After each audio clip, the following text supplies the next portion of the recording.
സ്നേഹം ദൈവഭാവം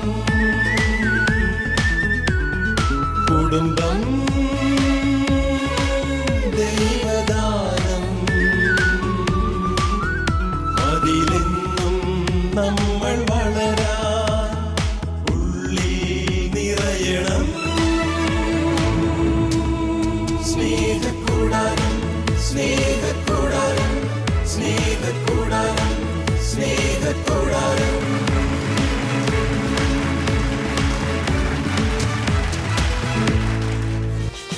reverend doctor Augustine Kalleli Belgium Louvain യൂണിവേഴ്സിറ്റിയിൽ നിന്ന് കുടുംബ ദൈവശാസ്ത്രത്തിൽ ഡോക്ടറേറ്റ് കരസ്ഥമാക്കി 11 വർഷക്കാലം എറണാകുളം അങ്കമാലി അതിരൂപത കുടുംബ പ്രേക്ഷിത കേന്ദ്ര ഡയറക്ടർ എന്ന നിലയിൽ വ്യത്യസ്ത കുടുംബ നവീകരണ പ്രസ്ഥാനങ്ങൾക്ക് രൂപം നൽകുകയും റീലൈറ്റ് യൂട്യൂബ് ചാനലിലൂടെ കുടുംബ ബന്ധങ്ങൾക്ക് വേണ്ട പരിശീലനം നൽകുകയും ചെയ്ത അച്ഛൻ ഇപ്പോൾ മംഗലപ്പുഴ സെമിനാരി അധ്യാപകനായി ശുശ്രൂഷ ചെയ്യുന്നു.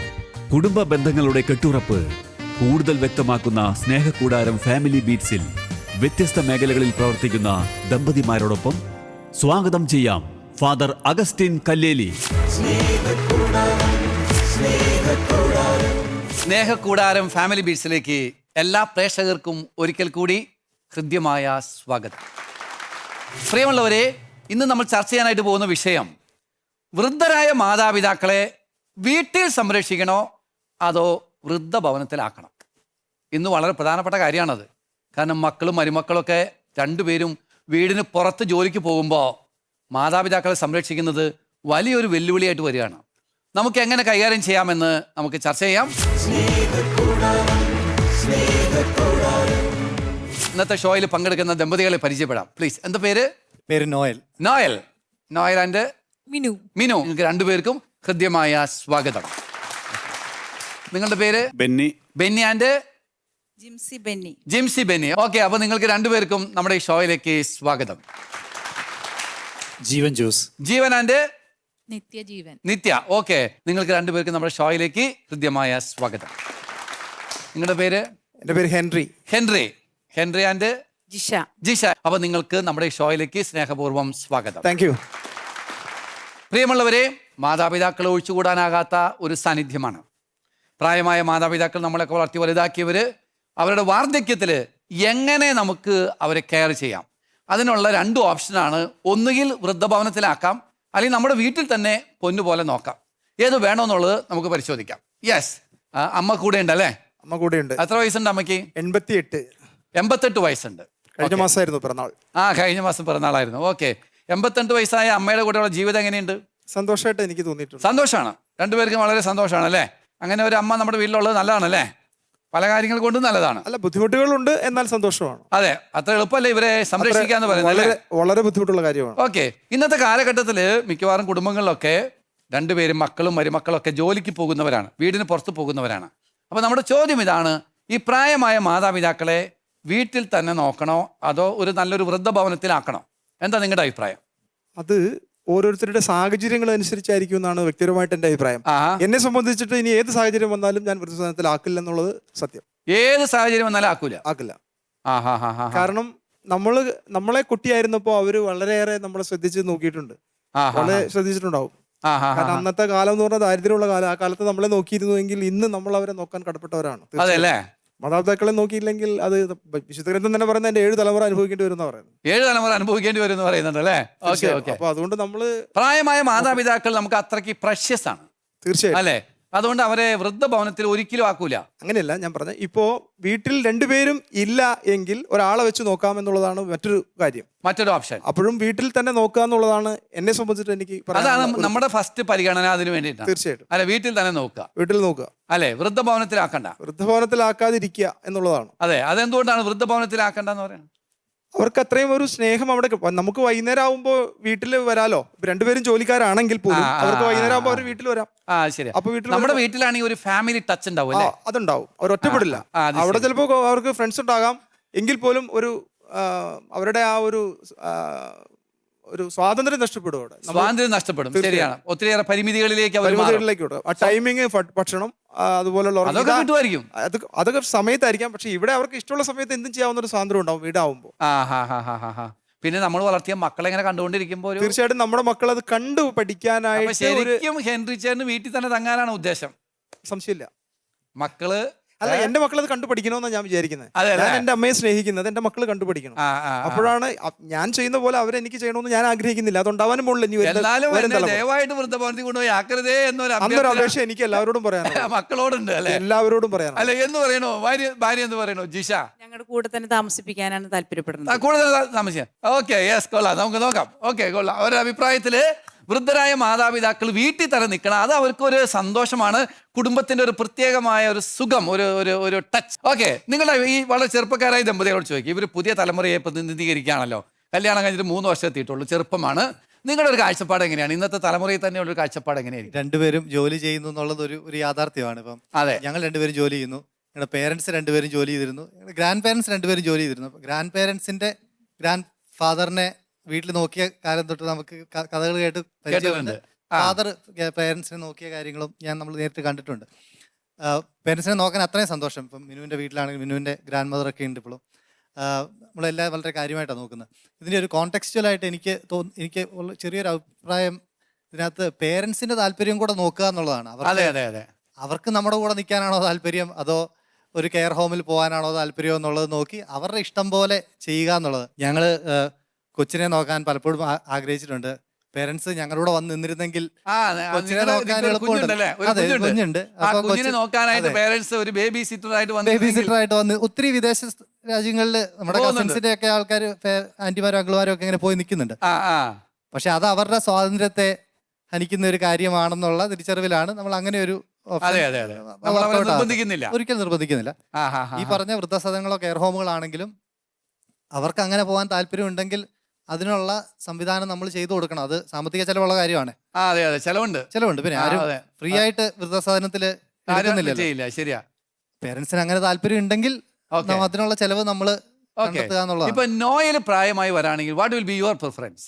കുറച്ച് സൗകര്യങ്ങളുള്ള കെയർ ഹോമിൽ ഞങ്ങൾ രണ്ടുപേരും ഒരു സമയത്തുണ്ടെങ്കിൽ എനിക്ക് ഒറ്റയ്ക്ക് പോയി അവിടെ കിടക്കുന്നത് ചിലപ്പോൾ ബുദ്ധിമുട്ടായിരിക്കും. പക്ഷെ മക്കൾക്ക് അത് അതിനേക്കാൾ ബുദ്ധിമുട്ടായിരിക്കും ഒരു പക്ഷേ. നമ്മൾ വീട്ടിൽ നിൽക്കുന്നത് നമുക്കുള്ള ബുദ്ധിമുട്ടിനേക്കാൾ കൂടുതൽ മക്കൾക്ക് ബുദ്ധിമുട്ടാണെങ്കിൽ ഞാൻ കെയർ ഹോമിൽ പോകുന്നതായിരിക്കും ഭംഗി. കാരണം അവരുടെ യൂത്ത് ടൈമാണ്. നമ്മളായിട്ട് ഇനി അവർക്ക് ഒരു ബുദ്ധിമുട്ടുണ്ടാക്കണം. അതുകൊണ്ട് നമുക്ക് അവിടുന്ന് ഒഴിഞ്ഞു കൊടുത്ത് നമ്മളൊരു വൃദ്ധഭവനത്തിൽ പോയി താമസിക്കുന്നതാണ്. അതിനുള്ള സാമ്പത്തികം അന്ന് എനിക്ക് കണ്ടെത്താൻ പറ്റിയില്ലെങ്കിൽ മക്കളത് അറേഞ്ച് ചെയ്ത് തരണമെന്നുള്ള അഭിപ്രായത്തിലാണ്. ഓക്കെ, എന്ത് പറയുന്നു? മീനുവിന്റെ അഭിപ്രായം അത് തന്നെയാണോ? എന്റെ അഭിപ്രായം ഇപ്പം രണ്ടുപേരും വർക്കിംഗ് ആണ്. നാട്ടിലുള്ളവരാണെങ്കിൽ ഉറപ്പായിട്ടും നമ്മൾ വീട്ടിൽ തന്നെ വൃദ്ധസദനത്തിൽ പോകുന്നതിന് പകരം വീട്ടിൽ നമ്മളിപ്പം ഹെൻറി ചേട്ടൻ പറഞ്ഞ പോലെ ഒരു സഹായത്തിന് ഒരാൾ വെക്കുകയോ, കാരണം രണ്ടുപേരും ഓഫീസിൽ പോവാണല്ലോ. അഗെയിൻ നാട്ടിലുള്ള സിറ്റുവേഷൻ ആണ്. നാട്ടിലില്ലാത്ത സിറ്റുവേഷനും നമുക്കറിയാം ഇപ്പൊ കൂടുതലായിട്ടുണ്ട്. ഇപ്പം എല്ലാ മക്കളും പുറത്താണ്, പാരന്റ്സ് മാത്രമാണ്. അങ്ങനത്തെ ഒരു സിറ്റുവേഷനിൽ എനിക്ക് തോന്നുന്നു ഇപ്പൊ പാരന്റ്സിനെ വീട്ടിൽ തന്നെ അത് ആരും സഹായത്തിനില്ലാതെ നിൽക്കുന്നതിനും എന്തുകൊണ്ടും ചിലപ്പം ഒരു രീതി നോക്കുമ്പോൾ നല്ലതായിരിക്കും. അത് അഗെയിൻ ഈ അഫോർഡബിലിറ്റി ഒരു ഇതുണ്ട്. ഇപ്പൊ ഈ ഓൾഡ് ഏജ് ഹോമിന് പകരം ഒരു റിട്ടയർഡ് ഹോം എന്നൊരു കോൺസെപ്റ്റ് ഇപ്പൊ ഭയങ്കരമായിട്ട് വരുന്നുണ്ട്. അവിടെ ഇപ്പം ശരിക്കും പറഞ്ഞാൽ എനിക്ക് പരിചയമുള്ള കുറച്ച് പേര് അവിടെ നിൽക്കുന്നുണ്ട്. അവരുമായിട്ട് സംസാരിക്കുമ്പോൾ എനിക്ക് മനസ്സിലാക്കുന്നത് അവര് അവിടെ വളരെ ഹാപ്പിയാണ്. ഈ റിട്ടയർമെന്റ് ഹോംസിൽ അല്ലേ? അല്ല, കാരണം അവരുടെ ഒരേ പ്രായത്തിലുള്ളതും റിട്ടയർമെന്റ് കഴിഞ്ഞ ഒരേ ഇതിലുള്ള ആൾക്കാർ, അവർക്ക് ഫുൾ ഓൺ ആക്ടിവിറ്റീസ്, അവർക്ക് കോമൺ ആയിട്ടുള്ളത്. അപ്പൊ അവർക്ക് താല്പര്യം ഉണ്ടെങ്കിൽ അങ്ങനത്തെ ഒരു ഓപ്ഷൻ നമ്മൾ നോക്കുന്നതിൽ തെറ്റില്ല. അഗെയിൻ മക്കളാരും ഇവിടെ ഇല്ലാത്തൊരു സിറ്റുവേഷൻ ആണ്. ഇവിടെ ഉണ്ട്, ജോലി മക്കൾ ഇവിടെ ഉണ്ട് എങ്കിൽ, നാട്ടിലുണ്ടെങ്കിൽ തന്നെ ഒരു ജോലിക്കാരി വെച്ചിട്ടോ അല്ലെങ്കിൽ ജോലിക്കാരനെ വെച്ചിട്ടോ അതായിരിക്കും നമ്മൾ നോക്കുന്നത് അല്ലേ? മീനുവിന്റെ വ്യക്തിപരമായ അഭിപ്രായം എന്താ? മീനു പ്രായമായി വരുമ്പോ വീട്ടില് മക്കളുടെ കൂടെ നിൽക്കണോ അതോ ഒരു കെയർ ഹോമിലേക്ക് പോകണോ? ഇതുപോലെ നോയലും കൂടി ഉണ്ടെങ്കിൽ എനിക്ക് റിട്ടയർഡ് ഹോമിൽ പോകുന്നതിൽ കുഴപ്പമൊന്നുമില്ല. അതെ അല്ലേ, നോയലും കൂടി ഉണ്ടെങ്കിൽ നമുക്കൊരു റിട്ടയർമെന്റ് ഹോം ആണ് നല്ലത്. അല്ല കാരണം മക്കളുടെ ഒരു ഇതാണ്. കാരണം എനിക്ക് തോന്നുന്നില്ല ഇപ്പൊ തന്നെ ഒറ്റ ആൾക്കാരും നാട്ടിലില്ല, എല്ലാവരും പുറത്താണ്. അപ്പൊ ഞങ്ങളുടെ മക്കള് വലുതായി വരുമ്പോ ആരും തന്നെ നാട്ടിലുണ്ടാവില്ല. അപ്പൊ നമ്മൾ മിക്കവാറും കെയർ ഹോമിൽ അഭയം തേടേണ്ടി വരും അല്ലേ. അല്ലെ, പക്ഷെ എന്നാലും ഫസ്റ്റ് പ്രയോറിറ്റി വീട്ടിൽ തന്നെ നിൽക്കാനാണ്. ഉറപ്പായിട്ടും. അതെ, എന്നാലും സാഹചര്യം കൊണ്ട് ചിലപ്പോൾ അങ്ങനെ ആയിപ്പോ അല്ലെ. ഓക്കെ, നമുക്ക് വരാം. എന്ത് പറയുന്നു ബെന്നി, ജിംസി, നിങ്ങളുടെ അഭിപ്രായം എന്താണ്? എൻ്റെ ഒരു ഒപ്പീനിയൻ പറഞ്ഞു കഴിഞ്ഞാൽ തീർച്ചയായിട്ടും കെയർ ഹോമിൽ ഒരിക്കലും ആക്കാൻ പാടില്ല. ആക്കണ്ട. ഇല്ല. അതെ അല്ലേ, തീർച്ചയായിട്ടും നമ്മുടെ കൂടെ തന്നെ വേണം. ഇപ്പൊ ഈ വിദേശത്ത് പോണ മക്കള് 100 വയസ്സ് വരെ അവിടെ ജീവിക്കണമെന്ന് അഗ്രിമെന്റ് വെച്ചിട്ടൊന്നുമല്ല പോണേ. അല്ല, ചിലര് അവിടെ പോയി സെറ്റിൽ ചെയ്യാൻ. ഓക്കെ, 3-4 ചേട്ടനിമാരുള്ള എല്ലാവരും പോയാലാണ് ഇവര് ഒറ്റപ്പെടുന്നത്. അതെ അതെ. ഇവർക്ക് മെയിൻലി പറയും ഇവരെ ഹോസ്പിറ്റലിൽ കൊണ്ടുപോകണം, പൈസ വേണം, സ്വത്തില്ല, ബാക്കിയുള്ള എഴുതി കൊടുത്തിട്ട് ഒരാളുടെ അടുത്ത് അവരാക്കിക്കോട്ടെ. ഒരു വീട്ടിൽ ആരെങ്കിലും മക്കളുണ്ടെങ്കിൽ അതായത് അവര് കെയർ ഹോമിലായാലും ഈ മക്കൾ മരിക്കുന്നവരെ മക്കളുടെ ചിന്ത മാത്രമാണ് അവർക്ക് ഉണ്ടാവുള്ളൂ. അതെ അതെ, ഒരിക്കലും അവിടെ സ്വസ്ഥത കിട്ടില്ല. ഒരു ഗ്ലാസ് ചൂടുവെള്ളം ആ സമയത്ത് ചോദിച്ചു കഴിഞ്ഞാൽ ചിലപ്പോൾ ചൂടുവെള്ളം തലകട ഒഴിച്ചിട്ട് പോകും, നമ്മളാരും അറിയില്ല. കെയർ ഹോമില് അല്ലെ, നല്ല കെയർ ഹോംസ് ഒക്കെ വരുമായിരിക്കും. ഇല്ല, അതൊന്നും ശരിയല്ല. അല്ല, എന്നാലും ഒരു മക്കളും മാതാപിതാക്കളും തമ്മിലുള്ള ബന്ധം, ആ ഒരു ബന്ധം നമ്മൾ കയറി ചെല്ലുമ്പോൾ ഒരു ഊഷ്മളത, അവൻ വന്നോടാ അവള് വന്നോടാന്ന് ചോദിക്കാൻ ഒരാൾ വീട്ടിലിരിക്കുന്നത് ഒരുപാട് വ്യത്യാസമുണ്ട്. അത് നമുക്കും നല്ല സന്തോഷമാണ് അല്ലേ. തീർച്ചയായിട്ടും. അത് ശരി. അപ്പൊ ഒരു കാരണവശാലും മാതാപിതാക്കളെ പ്രായമായി കഴിയുമ്പോ ഇങ്ങനെ വൃദ്ധഭവനത്തിലാക്കുന്നതിനോട് യോജിപ്പില്ല, അക്കോർഡിംഗ് ടു മീ. അതെ അല്ലേ, ശരി. അപ്പൊ നമ്മൾ പ്രായമായ പോകാൻ ഉദ്ദേശിച്ചിട്ടില്ല. ഒരിക്കലും ഇല്ല, വീട്ടിൽ തന്നെ നിൽക്കും. മക്കളുടെ കാര്യം പറഞ്ഞിട്ടുണ്ടോ? എന്തെല്ലാം ഉണ്ടായാലും വീട്ടിൽ നിൽക്കുന്ന പറഞ്ഞേക്കണല്ലേ. ഓക്കെ, കൊള്ളാം. എന്ത് പറയുന്നു ജിംസിയുടെ അഭിപ്രായം എന്താ? എന്റെ അഭിപ്രായം അത് തന്നെയാണ്. വീട്ടിൽ തന്നെ നിന്നാ മതി. ഒരിക്കലും അല്ല, മാതാപിതാക്കന്മാരെ ഒരിക്കലും വൃദ്ധസാധനത്തിലാക്കാൻ പറ്റില്ല, ചെയ്യില്ല, ഒരിക്കലും ഞങ്ങൾ ചെയ്യില്ല എന്തായാലും. അല്ലെ, ചില സാഹചര്യം കൊണ്ട് രണ്ടുപേരും ജോലിക്ക് പോകുന്നു, അത് രണ്ടുപേരും നാട്ടിലില്ല, വിദേശത്താണ്, അങ്ങനെയൊക്കെ വരുമ്പോ ചിലപ്പോ ചില സാഹചര്യം അല്ല ഇല്ല, അവര് ജോലി രാജിവെച്ച് ഇവിടെ വന്ന് നോക്കണമെന്നാണ് നിങ്ങൾ ആഗ്രഹിക്കണേ. നോക്കേണ്ടി വന്ന് നോക്കണം. ഇവിടെ നാട്ടിൽ അറിയപ്പെടാത്ത മക്കൾ ഇപ്പോഴും ഉണ്ട്. ഇപ്പം നമ്മുടെ വല്യപ്പൻ്റെ മക്കള്, വലിയ സഹോദരങ്ങളുടെ മക്കൾ ഇപ്പോഴും അപ്പച്ചനും അമ്മ ഇവിടെ ഉണ്ട്. അവര് ഇവിടെ ഹോം നേഴ്സിനാക്കിയിട്ട് പോയവരുണ്ട്. ഈ പറഞ്ഞ അവിടുത്തെ മൂത്ത ആളുകളെ ഇവിടെ വരാണെങ്കിൽ അയാളെ ഏതാന്ന് ചോദിക്കുന്ന നാട്ടുകാര്. അങ്ങനത്തെ സിറ്റുവേഷൻ വന്നിട്ടുണ്ട്. ശരിയാണ്. അപ്പൊ ആവശ്യത്തിന് പണമായി കഴിയുമ്പോ നാട്ടിൽ പോരാ. അത് ശരിയാണ്. ഒരു പരിധിക്കുള്ള ഇപ്പൊ നമുക്ക് കിടക്കുന്ന പള്ളിയില് ശരിക്കും ഒരു ജീവിക്കാൻ നിർവാഹം ഉണ്ടെങ്കിൽ ഈ വിദേശത്തൊന്നും പോയി മാതാപിതാക്കൾ വിട്ടു പോയി താമസിക്കേണ്ട കാര്യമില്ല, ആവശ്യമില്ല. നമ്മൾ അവരുടെ സുഖം നോക്കി പോകണം, അത്ര തന്നെ. അല്ല, സാമ്പത്തികമായിട്ട് ഒരു ഭദ്രത കിട്ടാൻ വേണ്ടിയിട്ടാണ് പലരും ആദ്യം പോകുന്നത്. കിട്ടി കഴിഞ്ഞിട്ടും അവിടെ കൂടാനുള്ള എല്ലാവരും. അതെ, അത് അവരുടെ മക്കളുടെ ഭാവി, അവരുടെ കാര്യങ്ങൾ അതൊക്കെ നോക്കി. പണ്ട് എന്ന് പറഞ്ഞാൽ 6-7 മക്കളില്ലാത്ത വീടുകളില്ലല്ലോ. അതെ, അതിനകത്ത് ഒരാളെങ്കിലും ഇവിടെ സെറ്റിലായി അപ്പനും അമ്മയും മരിച്ചിട്ട് പോക്കോട്ടെ അവര് വേണമെങ്കിൽ. ശരി. അപ്പോ ശരിക്കും ബെന്നി പറയുന്നത് മാതാപിതാക്കളെ നോക്കുന്നത് ഒരു പ്രയോറിറ്റി ആയിട്ട് എടുക്കണം. നമുക്ക് ജീവിക്കാൻ വകയില്ലെങ്കിൽ നമ്മൾ എവിടെയെങ്കിലും ഒക്കെ പോയി ജോലി ചെയ്ത് ജീവിക്കണം, സംശയം. പക്ഷെ എന്നാൽ നമുക്ക് സാമ്പത്തിക ഭദ്രത ഉണ്ടെങ്കിൽ മാതാപിതാക്കളെ നോക്കാന്ന് പറഞ്ഞ ഒരു പ്രയോറിറ്റി കൊടുത്ത് ചിലപ്പോൾ അല്പം സാമ്പത്തിക നഷ്ടമൊക്കെ നമുക്ക് വന്നെന്ന് വരാം, എങ്കിലും അത് ചെയ്യണമെന്നുള്ള ഒരു വാല്യൂ ആണ് കണക്ക് കൂട്ടുന്നത്. നിങ്ങൾ രണ്ടുപേരും അങ്ങനെ തന്നെയാ? ഓക്കെ, കൊള്ളാം, ഗുഡ്. എന്ത് പറയുന്നു ജീവൻ ആൻഡ് നിത്യ, നിങ്ങളുടെ അഭിപ്രായത്തിൽ എങ്ങനെയാ? ഞാന് ചെറുപ്പം മുതൽ കണ്ടിട്ടുള്ള ഒരു കാര്യമാണ് എന്റെ വീട്ടില്. അതായത് എൻ്റെ അമ്മാമ്മ, ഞാൻ അപ്പാപ്പമാരെ കണ്ടിട്ടില്ല, അമ്മാമ്മമാരെ കണ്ടിട്ടുള്ളൂ. അപ്പൊ അമ്മാമ്മ ഏറ്റവും താഴെയുള്ള അനിയന്റെ കൂടെയാണ്, അത് അപ്പച്ചന്റെ ഏറ്റവും താഴെയുള്ള അനിയന്റെ കൂടെയാണ് നിൽക്കാറുള്ളത്. പക്ഷെ എന്നിരുന്നാലും എല്ലാ മക്കളും മത്സരിച്ചുകൊണ്ട് അമ്മേനെ കൊണ്ടുപോകുന്ന ഒരു ഇതുണ്ട്. അതായത് കുറച്ചു നാൾ ഞങ്ങളുടെ കൂടെ നിൽക്കണം എന്ന് പറഞ്ഞ് അങ്ങനെ ഞങ്ങളുടെ വീട്ടിലേക്കും അമ്മാമ്മേനെ കൊണ്ടുവന്നിട്ടുള്ള കാലങ്ങൾ ഞങ്ങൾ ഓർക്കുകയാണ്.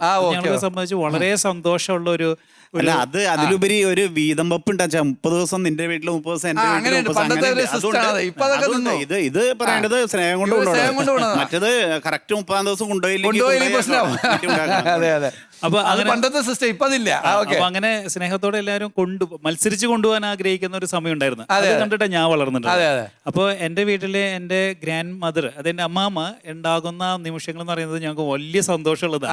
കാരണം അമ്മാമ്മയുടെ ആ പഴയ കഥകളും കാര്യങ്ങളും ഇതൊക്കെ ഭയങ്കര രസമാണ് ശരിക്കും. അമ്മാമ്മയുടെ പാട്ടുപാടും അങ്ങനെ ഒത്തിരി കാര്യങ്ങളുള്ളത്. അപ്പൊ ഞാൻ കണ്ടു വളർന്നുള്ളത് എൻ്റെ ഫാദർ, എൻ്റെ അമ്മയൊക്കെ പൊന്നുപോലെ എൻ്റെ അമ്മാമ്മേനെയും അതുപോലെ അമ്മയുടെ അമ്മേനെയൊക്കെ നോക്കുന്നത് കണ്ടിട്ടുള്ളത്. അപ്പോൾ 2 രീതിയിൽ ഞാൻ പറയാണ്. ഫസ്റ്റ് ഓപ്ഷൻ പറയുകയാണെങ്കിൽ എൻ്റെ രീതിയിൽ, എൻ്റെ വ്യൂവില് ഞാൻ എൻ്റെ പേരൻസിന് ഒരു കാരണവശാലും ഞാനൊരു അനാഥാലയത്തിലേക്ക് അല്ലെങ്കിൽ അങ്ങനത്തെ ഒരു കെയർ സെന്ററിലേക്ക് വിടാൻ ഉദ്ദേശിക്കുന്നില്ല. ഇനി സെക്കൻഡ് പോയിന്റ് ഞാൻ പറയുമ്പോൾ നോയൽ പറഞ്ഞ അതേ പോയിന്റ് ഞാൻ കണ്ടെടുത്തുകൊണ്ട് എൻ്റെ മക്കൾക്ക് അതിൽ ഞാനും എൻ്റെ വൈഫും നിൽക്കുന്നതിൽ എന്തെങ്കിലും തടസ്സങ്ങളുണ്ടെങ്കിൽ അവരാക്കുന്നതിൽ എനിക്ക് എതിർപ്പില്ല. എന്നെ എൻ്റെ പക്ഷെ ഞാൻ ജീവനുള്ളിടത്തോളം കാലം, അല്ലെങ്കിൽ ഞങ്ങൾ രണ്ടാളും ജീവനുള്ളിടത്തോളം കാലം ഞങ്ങളുടെ പേരൻസിന് ഒരു രീതിയിലും വേറൊരു സ്ഥലത്തേക്ക് മാറ്റി നമ്മുടെ വീട്ടിൽ നിൽക്കുന്നത് നല്ലത്. തീർച്ചയായിട്ടും. കാരണം അച്ഛൻ അതുപോലെ തന്നെ എൻ്റെ ഫാദറിന് ഒരു എല്ലാ മാതാപിതാക്കളും ഒരുപോലെ നമുക്ക് സന്തോഷം നൽകുന്ന ആൾക്കാരാവണമെന്നില്ല പ്രായം കഴിയുമ്പോൾ. അതൊക്കെ അത് മനസ്സിലായി. നമുക്ക് നമ്മൾ ചെറുപ്പം മുതലേ നമ്മുടെ പേരൻസിനെ കാണുന്നതാണ്. ചെറുപ്പം മുതലേ നമ്മൾ കാണുന്നത് അവരെ എന്താ കാണുന്നത് നമുക്ക് അറിയാവുന്നതാണ്. ഞാൻ എൻ്റെ ഫാദറിന് ഒരു ബൈപ്പാസ് സർജറി ഉണ്ടായ സമയത്ത് ഞാൻ ഗൾഫിലായിരുന്നു. ആ സമയത്ത് അത് ഞാൻ എക്സ്ട്രാ അഡീഷണൽ റിക്വസ്റ്റ് ചെയ്ത് തരില്ല എന്ന് പറഞ്ഞപ്പോൾ ലീവ് എടുത്തിട്ട് ഞാൻ എൻ്റെ ഫാദറിനെ നോക്കിയിട്ടുള്ള ഒരാൾ. അതിൽ വലിയ ഇഷ്ടമുള്ള കാര്യമാണ്. അപ്പോൾ കാരണം നമ്മൾ കണ്ടിട്ടുള്ളത് അങ്ങനെയാണ്. അപ്പോൾ ഞാൻ ഒരിക്കലും എൻ്റെ പേരൻസിനോ അത് ഞങ്ങളുടെ മാതാപിതാക്കളെ സംരക്ഷിക്കുക എന്ന് പറഞ്ഞാൽ ഒരു തീർച്ചയായിട്ടും ഒരു ഡൗട്ടും വേണ്ട. അതിന്റെ ബ്ലെസ്സിങ് വലിയതാണ്. ജീവിക്കാൻ വകയുണ്ടെങ്കിൽ നമ്മൾ അത് ചെയ്തിരിക്കും. ജീവിക്കാനല്ല, നമ്മൾ ജീവിക്കുന്നുണ്ടെങ്കിൽ തീർച്ചയായിട്ടും അവരും ചിലപ്പോൾ നമ്മൾ ജീവിക്കാൻ വകയിൽ പോയി ജോലി തീർച്ചയായിട്ടും അവരെ ഞങ്ങൾ ഒരിക്കലും വേറെ സ്ഥലത്തേക്ക് ആക്കാൻ ഉദ്ദേശിക്കില്ല. പക്ഷെ നേരത്തെ പറഞ്ഞ പോലെ നമ്മുടെ മക്കളായിട്ട് വരുമ്പോ നമുക്ക് എന്തെങ്കിലും അവർക്ക് നമ്മളൊരു ഡിസ്റ്റർബൻസ് അല്ലെങ്കിൽ അവർക്ക് പറ്റാത്തൊരു സാഹചര്യം ആണെങ്കിൽ ഞങ്ങൾ പോകാൻ ഒരു എതിർപ്പില്ല. മക്കളുടെ പ്രിഫറൻസിന് വിട്ടേക്കാണ്. പക്ഷെ ഞങ്ങളുടെ പേരൻസിന് ഞങ്ങൾ ടേക്ക് കെയർ ചെയ്തു. ശരി, നിത്യയുടെ അഭിപ്രായം എന്താ? നിത്യ, മാതാപിതാക്കളെ വീട്ടിൽ തന്നെ നിർത്തണം എന്നാണ് ആഗ്രഹം. അതെന്തുകൊണ്ടാ? കാരണം അവര് ഞങ്ങളെ വളർത്തിയത് ഡേ കെയറിലൊന്നും ഇട്ടിട്ടല്ല. അവര് തന്നെയാണ് റിസ്ക് എടുത്തിട്ട് തന്നെയാണ് ഞങ്ങളെ വളർത്തിയത്. വീട്ടിലെ പൊന്നു പോലെ നോക്കിയതാണല്ലേ. അപ്പൊ അതുപോലെ തന്നെ തിരിച്ചും കൊടുക്കണം എന്നാണ് ഞങ്ങളുടെ ആഗ്രഹം. അത് ശരിക്കും പറഞ്ഞാൽ കുഞ്ഞുങ്ങളായിരിക്കുമ്പോൾ മാതാപിതാക്കൾ മക്കളെ നോക്കുന്നത് പോലെ തന്നെയാണ് പ്രായമായി കഴിയുമ്പോൾ നമ്മൾ മക്കൾ മാതാപിതാക്കൾ നോക്കുന്നത് അല്ലേ. അപ്പൊ അതുകൊണ്ട് ആ ഒരു കുടുംബത്തിന്റെ ഒരു അന്തരീക്ഷം അവര് ഹാപ്പി ആയിരിക്കും. അതുകൊണ്ട് അത് കൊടുക്കണം. അതല്ലേ? അപ്പൊ നിങ്ങളുടെ ഇടയിൽ തന്നെ ഇപ്പൊ അഭിപ്രായ വ്യത്യാസം വന്നിരിക്കുകയാണ്. അതായത് ചിലർ പറയുന്നത് നമ്മുടെ ഫസ്റ്റ് പ്രയോറിറ്റി ഈസ് ഓൾവേസ് മാതാപിതാക്കൾ മക്കൾ നോക്കുക, അത് ഒരു കുടുംബത്തിന്റെ ഒരു അന്തരീക്ഷം അവർക്ക് ഉണ്ടാവുക, അതാണ് ഏറ്റവും നല്ലത്. പക്ഷേ ചിലപ്പോൾ വിദേശത്താണ് അല്ലെങ്കിൽ ജോലി ചെയ്യുന്നതിന്റെ ഭാഗമായിട്ടൊക്കെ നാട്ടിൽ അവൈലബിൾ അല്ല. ചിലരൊക്കെ പ്രൊഫഷണലി വളരെ ബിസി ആയിട്ടുള്ള ആൾക്കാരാണ്. അപ്പൊ അങ്ങനെയുള്ളവർക്ക് ഒന്നും വന്ന് നോക്കാൻ പറ്റില്ല. അപ്പൊ ചിലപ്പോൾ ഒരു ജോലിക്കാരിയെ വെച്ചിട്ടോ അല്ലെങ്കിൽ അങ്ങനെയുള്ള സംവിധാനം ചെയ്യാം. അല്ലെങ്കിൽ ഒരു പകൽ വീട് പോലുള്ള സംവിധാനമുണ്ട്. ഇപ്പം നമ്മളെയൊക്കെ പണ്ട് സ്കൂളിലെ കുഞ്ഞായിരുന്ന സമയത്ത് ഡേ കെയറിൽ കൊണ്ടുപോയി ആക്കിയല്ലോ. അതുപോലെ പേരൻസിനെ രാവിലെ ജോലിക്ക് പോകുമ്പോൾ ഒരു കെയർ സെന്ററിൽ കൊണ്ടുപോയി ആക്കുന്നു, വൈകുന്നേരം ആകുമ്പോൾ നമ്മൾ പിക്ക് ചെയ്ത് കൊണ്ടുവരുന്നു. അങ്ങനെ വീടിൻ്റെ ഒരു സാഹചര്യമാണ് അഭികാമ്യം എന്നാണ് നിങ്ങളുടെ അഭിപ്രായം അല്ലേ? പക്ഷെ നിങ്ങൾക്കത് കിട്ടുമോ എന്നൊരു സംശയം ഇപ്പൊ തന്നെ നിങ്ങൾക്ക് ഉണ്ട്. അത് കിട്ടില്ല അല്ലേ? പുറത്താക്കും. ഇല്ല, അതിന് കാരണമുണ്ട്. ഇന്നിപ്പോ 2 കഴിയുമ്പോഴത്തേക്കും സംഗതി മക്കളുടെ എണ്ണം കുറവാ. അന്ന് 8 മക്കളും 7 മക്കളുണ്ട്. അപ്പൊ പ്രശ്നമില്ല. ഒരു മോൻ രണ്ടെണ്ണത്തിൽ ഒന്നിനെ എഞ്ചിനീയർ ആക്കണമെന്നോ ഒന്നോ ഡോക്ടറുമാണ്. അതിൽ കുറഞ്ഞ് വേറെ ഒന്നുമില്ല. ആരും തെങ്ങേറ്റക്കാരനാകണമെന്ന് ആഗ്രഹിക്കുന്നില്ല. എന്നെ പോലെ എന്റെ മകനാകണമെന്ന് ഏത് മാതാപിതാക്കൾ അങ്ങനെയല്ല ഞാൻ പറഞ്ഞത്. എന്നെ പോലെ എന്റെ എന്നെ കണ്ടവൻ വളർന്നോട്ടെ എന്ന് ഒരപ്പനും ഒരമ്മയും, അല്ലെങ്കിൽ അമ്മയും പറയണം എന്നെ കണ്ട് വളർന്നോട്ടെ, അല്ലെങ്കിൽ അപ്പം പറയണം എന്നെ കണ്ട് വളർന്നോട്ടെ എന്ന്. മക്കൾ വളർന്നോട്ടെ എന്ന് പറഞ്ഞാൽ നമ്മൾ പൂർണ്ണരായി, നമ്മൾ പൂർണ്ണരായി. അപ്പൊ മക്കള് അവരുടെ അമ്മയെ കണ്ട് അവരും വളരും. എന്നാലും ചില ജീവിത സാഹചര്യങ്ങൾ കൊണ്ടും നമ്മുടെ നാട്ടിൽ വരുന്ന സംസ്കാരത്തിന്റെ മാറ്റം കൊണ്ടും ഇപ്പൊ കെയർ ഹോംസ് ഒക്കെ ഒത്തിരിയേറെ ഇങ്ങനെ വരുന്നുണ്ട്. റിട്ടയർമെന്റ് ഹോംസ് ഒക്കെ വരുന്നുണ്ട്. പല മാതാപിതാക്കൾ അവിടെ വീട് ബുക്ക് ചെയ്ത് കഴിഞ്ഞു. കാരണം നമ്മൾ മക്കൾക്ക് ഒരു ഭാരം ആവണ്ട എന്നൊരു ചിന്തയോടുകൂടി നിങ്ങൾക്ക് മിക്കവാറും എന്താ പറയാ ഇതുപോലത്തെ ഒരു അഭയം നേരത്തെ ബുക്ക് ചെയ്താൽ നമുക്ക് ചിലവ് വില കുറച്ച് കിട്ടുകയും ചെയ്യും. 35 വയസ്സിലൊക്കെ ബുക്ക് ചെയ്താൽ എനിക്ക് വളരെ ചെലവ് കുറഞ്ഞ് എനിക്ക് 70 വയസ്സിൽ അവിടെ പോയി നിൽക്കാം. അതെ, അതിനൊരു സാഹചര്യമുണ്ട്. അപ്പൊ നമുക്ക് ഈ വീട്ടിൽ ഇവർ നിൽക്കുകയാണെങ്കിൽ എങ്ങനെ നമുക്ക് ഇവരെ പരിപാലിക്കാന്നുള്ളത് വേറെ എപ്പിസോഡിൽ ചർച്ച ചെയ്യാം. പക്ഷെ നമുക്ക് ഈ എപ്പിസോഡിൽ തന്നെ ചർച്ച ചെയ്യേണ്ട ഒരു കാര്യമുണ്ട്. ചിലപ്പോൾ ജീവിത സാഹചര്യം കൊണ്ട് നിങ്ങൾ ഒരു വൃദ്ധഭവനത്തിൽ ഭാവിയിൽ അഭയം തേടേണ്ടി വന്നേക്കാം. അങ്ങനെ വരികയാണ് എങ്കിൽ നമ്മൾ അന്ന് ഹാപ്പി ആയിട്ട് ഇരിക്കണമല്ലോ അല്ലേ? പറഞ്ഞത് അല്ല, അപ്പൊ നമ്മുടെ മക്കള് അയ്യോ നമ്മുടെ വീട് എന്ന് പറഞ്ഞ് നമുക്കന്ന് ദുഃഖിച്ചിരിക്കാൻ പറ്റില്ലല്ലോ. നമ്മളൊരു റിട്ടയർമെന്റ് ഹോമിലോ കെയർ ഹോമിലോ ആണെങ്കിൽ ശരി, എവിടെയാണെങ്കിൽ ശരി, സന്തോഷമായിട്ട് ജീവിക്കണ്ടേ. അങ്ങനെ സന്തോഷമായിട്ട് അന്ന് ജീവിക്കണമെന്നുണ്ടെങ്കിൽ ഇന്ന് നമ്മൾ എന്ത് ചെയ്യണം? ഇപ്പൊ നിങ്ങളുടെ ഇത് 10-20 വർഷം 30 വർഷം കഴിഞ്ഞിട്ടൊക്കെ വരാൻ പോണ കാര്യമാണെങ്കിൽ അല്ലേ, ഒരു റിട്ടയർമെന്റ് ഹോമിലേക്ക് മാറണം എന്നുള്ളൊരവസ്ഥ ഇപ്പൊ ചില മാതാപിതാക്കൾക്ക് അങ്ങനെ വരുന്നുണ്ട് കേട്ടോ. അങ്ങനെ വരുന്ന സന്ദർഭത്തിൽ അവർ ഹാപ്പി ആയിട്ട് അവിടെ ജീവിക്കണമെന്നുണ്ടെങ്കിൽ എന്ത് ഒരുക്കമാണ് അവർക്ക് വേണ്ടത്? എന്താണ് അവർ ഒരുങ്ങേണ്ടത്? അല്ലെങ്കിൽ നിങ്ങളാണെങ്കിൽ എന്താണ് ഒരുങ്ങേണ്ടത്? ജീവൻ എന്താണ് ഒരുങ്ങണ്ടേ? മെന്റലി നമ്മൾ തന്നെ സ്വയം പ്രിപ്പയർഡ് ആവുക. പ്രിപ്പയർഡ് ആവാന്ന് പറഞ്ഞാൽ എന്താ ഈ പ്രിപ്പയർ ചെയ്യേണ്ടത്? പ്രിപ്പയർ ചെയ്യാന്ന് പറഞ്ഞാൽ നമ്മുടെ മക്കൾക്ക് ചിലപ്പോൾ നമ്മൾ നോക്കാനുള്ള ഒരു സാഹചര്യം ഉണ്ടാകണമെന്നില്ല എന്നുള്ള കൺസെപ്റ്റിലേക്ക്, അതായത് വീട്ടിൽ തന്നെ താമസിക്കുന്ന വാശികൾ ഉപേക്ഷിക്കുക. ഇപ്പൊ നമ്മുടെ പഴയ പേരൻസ് പറഞ്ഞിട്ടുണ്ട്, ഞങ്ങൾക്ക് കിടക്കുന്ന അതേ കിടക്കിൽ കിടന്നാലും ഉറക്കം വരത്തുള്ളൂ, ആ കിടക്കിൽ കിടക്കണം. അങ്ങനത്തെ ഒരു മൈൻഡ് ഔട്ട് ചെയ്യുക, വേണ്ടാന്ന് വെക്കുക. അപ്പൊ നമുക്ക് ഓൾറെഡി അങ്ങനത്തെ ഒരു സാഹചര്യം വന്നാൽ നമുക്ക് കുറെയൊക്കെ അത് ശരി ശരി. പക്ഷെ അങ്ങനെയൊക്കെ ഒരു മൈൻഡ് അത് മാറണം എന്നുണ്ടെങ്കിൽ അവരെന്താ ചെയ്യേണ്ടത്? എനിക്ക് തോന്നുന്നു ഒരു കാര്യം ചെയ്യാൻ സാധിക്കുന്നത്, നമ്മൾ ഈ മക്കളെ ചുറ്റിപ്പറ്റി മാത്രമുള്ള ആ ജീവിതത്തിൽ നിന്നൊരു ഇപ്പൊ തന്നെ അതൊന്ന് അതിൽ നിന്നൊരു കുഞ്ഞിന് 2 വയസ്സല്ലേ? അതെ. അല്ല ഇപ്പൊ എനിക്ക് പറ്റത്തില്ല. ഞാൻ പറഞ്ഞ ഇത് ഭാവിയിൽ ഈ വീട്ടിൽ നിന്ന് മാറി നിൽക്കുമ്പോ ഈ വീടെന്ന് പറയുന്നത് ഒരു ഈ 4 ചുമരുകളെ പറ്റി അല്ല മാതാപിതാക്കൾ ഈ വീടെന്ന് പറയുന്നത്, മക്കളാണ് വീടെന്ന് പറയുന്നത്. അപ്പൊ അങ്ങനെ മക്കളെ ബലം പിടിച്ചോണ്ട് അങ്ങനെ നിൽക്കാൻ പറ്റുമോ? അങ്ങനെ നിന്നാലും അത് ശരിയാ. എനിക്കറിയില്ല, ഇതിന്റെ പ്രായോഗികത അറിയില്ല. ഞാൻ അച്ഛൻ പറഞ്ഞപ്പോ ഞാൻ ചിന്തിച്ചതാണ്. അതെ അതെ അതെ അതെ. അതായത് മക്കളാണ് ജീവിതം എന്ന് പറഞ്ഞ് നിൽക്കുന്നതിൽ നിന്ന്, അതായത് നോയൽ പറയുന്ന ഒരു കാര്യം എനിക്ക് തോന്നുന്നു വളരെ ശ്രദ്ധിക്കേണ്ട ഒരു കാര്യമാണ്. അതായത് പലപ്പോഴും നമ്മുടെ മാതാപിതാക്കൾ, ഇപ്പോഴത്തെ തലമുറയിലുള്ള മാതാപിതാക്കള് അവരുടെ തന്നെ ഒരു ഐഡന്റിറ്റി, അവരുടെ തന്നെ ഒരു മീനിങ് ഫുൾനെസ്, അവരുടെ ജീവിതത്തിൻ്റെ അർത്ഥം തന്നെ ഈ മക്കളുമായി ബന്ധപ്പെടുത്തിയിട്ടാണ് കാണുന്നത്. അതുകൊണ്ട് മക്കളിൽ നിന്ന് അങ്ങോട്ട് മാറി വേറൊരു സ്ഥലത്ത് നിൽക്കാന്ന് പറഞ്ഞാൽ അവർക്ക് സ്വന്തം ജീവവായു പോണ പോലെയാണ്. ഇനി അവിടെ പോയി താമസിച്ചാലും ശരി, അവർ ഒരിക്കലും ഹാപ്പി ആവില്ല, അല്ലേ? അപ്പോൾ എനിക്ക് തോന്നുന്നു ഭാവി മുമ്പിൽ കണ്ടിട്ട് നമുക്ക് പറയാൻ പറ്റില്ലല്ലോ, അല്ലേ? നമ്മുടെ കൾച്ചർ വേറെയാണ്. ഇപ്പൊ വിദേശ രാജ്യത്താണെങ്കിൽ ഒരു പ്രായം വാർദ്ധക്യം എത്തുന്നവർക്ക് താമസിക്കാനുള്ള സൗകര്യങ്ങളും അവർക്ക് പ്രത്യേക പെൻഷനും ഒക്കെ ആയിട്ട് വിദേശ രാജ്യങ്ങളിൽ, യൂറോപ്യൻ രാജ്യങ്ങളിൽ അവരെ വാർദ്ധക്യത്തിൽ സംരക്ഷിക്കപ്പെടുകയാണ്.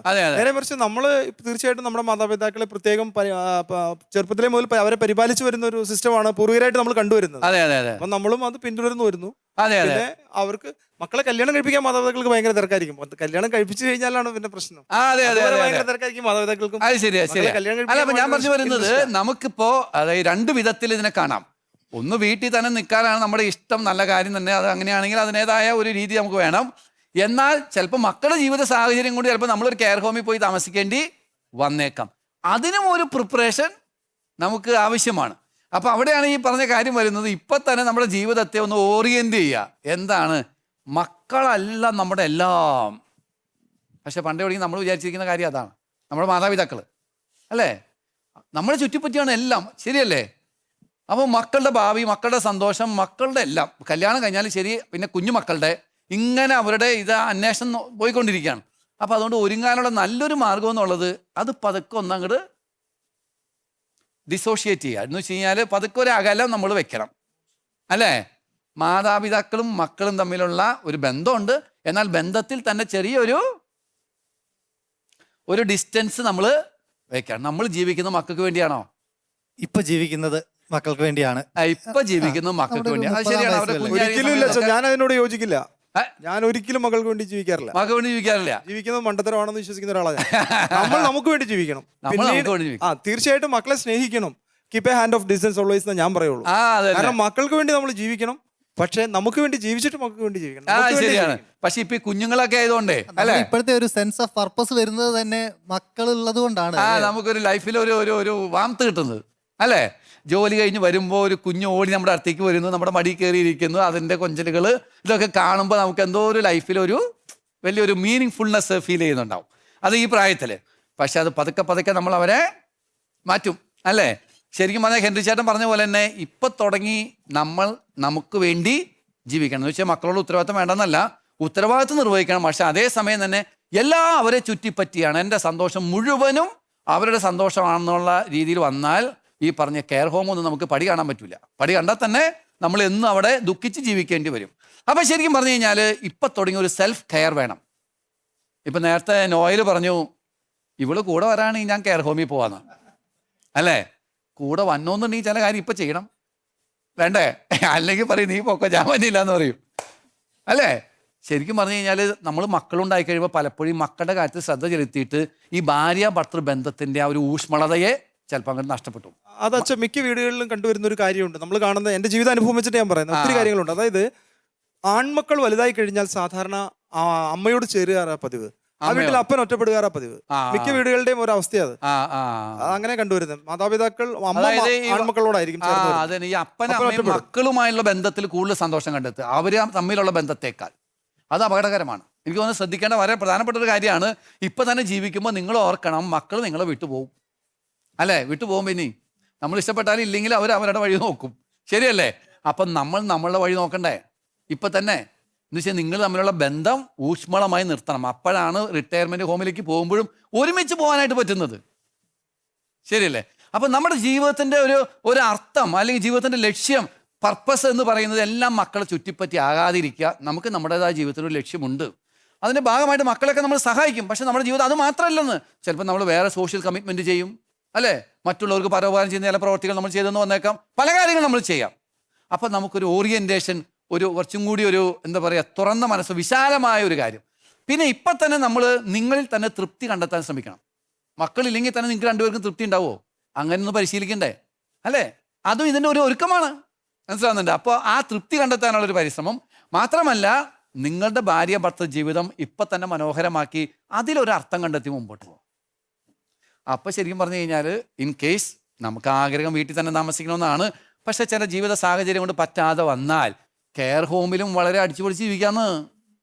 ഈ ഒരു മനോഭാവം ഗ്രാജുവലി ഡെവലപ്പ് ചെയ്താൽ, പെട്ടെന്ന് ഒറ്റ ദിവസം നമ്മൾ പറിച്ചു നട്ടാൽ, നമ്മൾ കെയർ ഹോമിലാണ് ശരീരം, പക്ഷെ മനസ്സ് എവിടെയാ? ഈ മക്കളുടെ കൂടെയും മക്കളുടെ കൂടെയൊക്കെയാണ്. എന്നിട്ട് നമ്മൾ അവർ വരുന്നില്ലല്ലോ, അവർ കാണുന്നില്ലല്ലോ എന്ന് വിലപിച്ചുകൊണ്ടിരിക്കും. അവർക്കാണ് ഒരു 100 കൂട്ടം തിരക്ക്, അല്ലേ? അസുഖമാണെന്ന് പറഞ്ഞാൽ പോലും വരാൻ നേരമില്ല. അപ്പം നമുക്കിതൊക്കെ വിലാപമായിട്ട് മാറും. അതുകൊണ്ട് ഇപ്പം തന്നെ മനസ്സിനാണ് ഒരുക്കുക. നമുക്ക് നമ്മളാണുള്ളത്, അല്ലേ?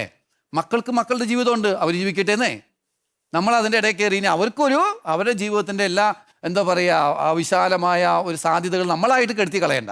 അതല്ലേ നോയൽ നേരത്തെ പറഞ്ഞത്, അല്ലേ? അപ്പം അങ്ങനെ നമുക്കൊരു പ്രിപ്പറേഷൻ നമുക്ക് നടത്തി നോക്കാം, അല്ലേ? ഓക്കെ, കൊള്ളാം. പ്രിയമുള്ള പ്രേക്ഷകരെ, ഇത് വളരെ പ്രധാനപ്പെട്ട ഒരു ഡിബേറ്റാണ്. അതായത് വൃദ്ധരായ മാതാപിതാക്കളെ വീട്ടിൽ പരിപാലിക്കണോ അതോ വൃദ്ധഭവനത്തിലാക്കണോ എന്നുള്ളത്. നമ്മുടെ കൂടെയുള്ളവരൊക്കെ പറയുന്നത് ഫസ്റ്റ് പ്രയോറിറ്റി വീട്ടിൽ തന്നെ നോക്കുക എന്നുള്ളതാണ്. ഒത്തിരി സമ്പത്തൊന്നും ഉണ്ടാക്കാനുള്ള വെപ്രാളൊന്നും വേണ്ട. അത്യാവശ്യം ജീവിക്കാനൊക്കെ ഉണ്ടെങ്കിൽ മാതാപിതാക്കളെ വീട്ടിൽ തന്നെ പരിപാലിക്കാനുള്ള സംവിധാനം ചെയ്യുന്നതാണ് വളരെ അഭികാമ്യം.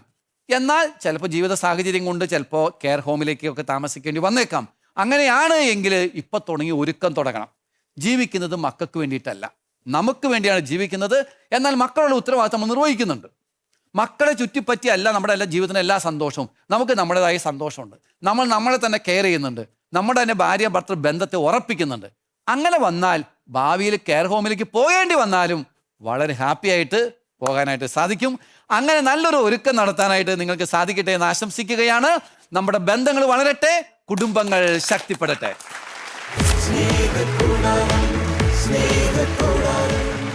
കുറച്ച് സമയം നമ്മൾ എത്ര തിരക്കുണ്ടായാലും കുറച്ച് സമയം അവരുടെ കൂടെ ഇരിക്കാനായിട്ട് ശ്രദ്ധിക്കണം എപ്പോഴും. അവർക്ക് കുറെ കാര്യങ്ങൾ എപ്പോഴും നമ്മൾ പഴയ കാര്യങ്ങളായിക്കോട്ടെ ചിലപ്പോൾ എന്തെങ്കിലുമൊക്കെ ഇങ്ങനെ പറഞ്ഞുകൊണ്ടിരിക്കാൻ ഭയങ്കര കേൾക്കാൻ ആരെങ്കിലും വേണമെന്ന് ഭയങ്കര. അപ്പൊ അതിന് കുറച്ച് സമയം നമ്മൾ മാറ്റി വയ്ക്കണത് നല്ലതാണ്. നമ്മൾ പ്രായമായ ആൾക്കാരെ പ്രായമായി കഴിഞ്ഞു കഴിഞ്ഞാൽ മക്കൾ ചെയ്യുന്ന കാര്യം വെച്ചാൽ അവര് ഔട്ടിംഗ് ഒക്കെ പോകും. ശരിയാ, മക്കൾ ഔട്ടിങ്ങിന് പോകും. അപ്പോൾ പേരൻസ് അങ്ങ് വീട്ടില് ഇരിക്കുന്നൊരു കണ്ടീഷൻ വരാറുണ്ട്. അപ്പോ അത് അവരെ വല്ലാതെ ഒറ്റപ്പെടുത്തുന്ന ഒരു ഫീലിംഗ് ഉണ്ടാക്കുന്നതായിട്ട് തോന്നുന്നു. ആക്ച്വലി ആ ഒരു റോള് കൊച്ചുമക്കൾ ചെയ്യുകയാണെങ്കിൽ തന്നെ കൊച്ചുമക്കൾക്ക് കുറെ സംസാരിക്കാനും അവർക്ക് ഈ കൊച്ചുമക്കളോട് കഥ പറയാനും നല്ലൊരു ഇതുണ്ട്. അപ്പം കൊച്ചുമക്കൾ എനിക്ക് തോന്നുന്നു നമ്മുടെ മക്കളെ പഠിപ്പിക്കണം. അതനുസരിച്ചിട്ട് പക്ഷെ പൊതുവെ കൊച്ചുമക്കൾക്ക് ഈ പ്രായമായ തലമുറയിലുള്ളവരുമായിട്ട് സംവദിക്കാന്ന് പറയുന്നത് ഇന്നത്തെ കാലഘട്ടത്തിൽ ജനറേഷൻ മാറുന്നതോട് അതിനനുസരിച്ച് വ്യത്യാസം വരുന്നുണ്ട്. അമ്മയെ പരിചയപ്പെടുത്താറില്ല. അത് ഏറ്റവും വലിയ വേദനാജനകമായ ഒരു അവസ്ഥയാണ്. നമ്മൾ അമ്മ എവിടെയാണെന്ന് ചോദിച്ചു പോയി കാണേണ്ട ഒരു അവസ്ഥ എനിക്കുണ്ടായിട്ടുണ്ട്. നേരെ മറിച്ച് ഇപ്പൊ നമ്മുടെ വീട്ടിലൊരാൾ വരുമ്പോ നമ്മള് അമ്മയോടെ ഉണ്ട് കേട്ടോ എന്ന് അവരോട് പറഞ്ഞാൽ അമ്മ കിടക്കുകയാണെങ്കിൽ അമ്മയെ പോയി കാണുന്ന ഒരു അവസ്ഥ നമ്മൾ ഉണ്ടാക്കണം. അവർക്കത് വലിയ സന്തോഷം ഉണ്ടാക്കുന്ന ഒരു കാര്യമായിരിക്കും. വരുന്ന ഒരു അതിഥി അമ്മയെ കണക്ട് ചെയ്യിപ്പിക്കുക എന്നുള്ളത് വലിയ പ്രാധാന്യം അർഹിക്കുന്ന ഒരു കാര്യമായിട്ട് എനിക്ക് തോന്നുന്നു.